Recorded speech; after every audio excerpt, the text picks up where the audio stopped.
수학 공식을 말씀드리면은 분모에 나의 연봉이 들어가요. 네. 연소득. 네. 그리고 분자에는 나의 모든 빚들을 연간 원리금으로 환산한 겁니다. 예. 그러니까 나의 연소득이 1,000만 원이다라고 하면 40%의 비율을 적용하면 나의 모든 연간 원리금은 이 400만 원이 넘을 수가 없어요. 이제 그만큼 대출 규제를 하고 있는 건데, 하지만 최근에 그럼에도 불구하고 가계부채가 더 늘어나면서 한 단계 더 들어갑니다.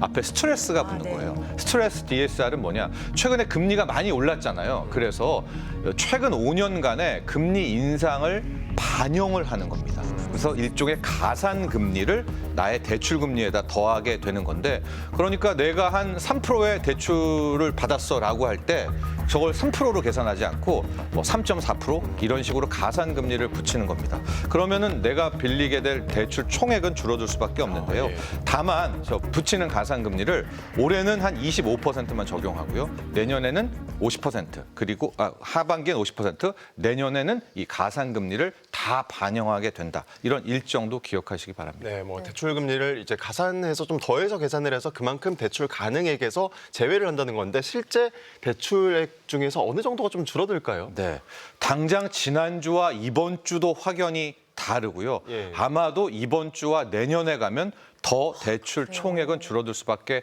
없습니다. 그게 이제 가산 금리를 붙이기 때문인데, 시뮬레이션을 한번 해보도록 하겠습니다. 연소득이 5천만 원인 이제 대출자가 있다고 하겠습니다. 이분이 40년 만기로 주택담보대출을 받았다면 지난주에는 이제 3억 4,500만 원까지 빌릴 수가 있는데요.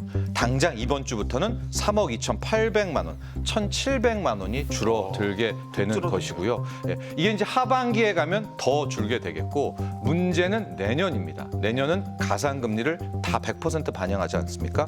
2억 8,400만 원까지.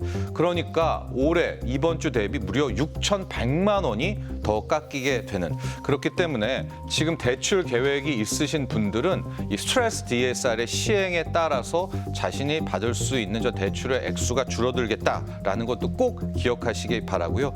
최근에 또 이 주택담보대출 갈아타기 같은 것들이 있잖아요. 네. 근데 갈아탈 때 꼭 계산하셔야 돼요. 지금은 저 스트레스 DSR이 반영이 됐기 때문에 네. 내가 2억 5천만 원을 빌린다고 할 수 있다도 실제로 갈아탈 때는 그 액수가 줄어들 수 있기 때문에 이 점도 꼭 기억하시기 바랍니다.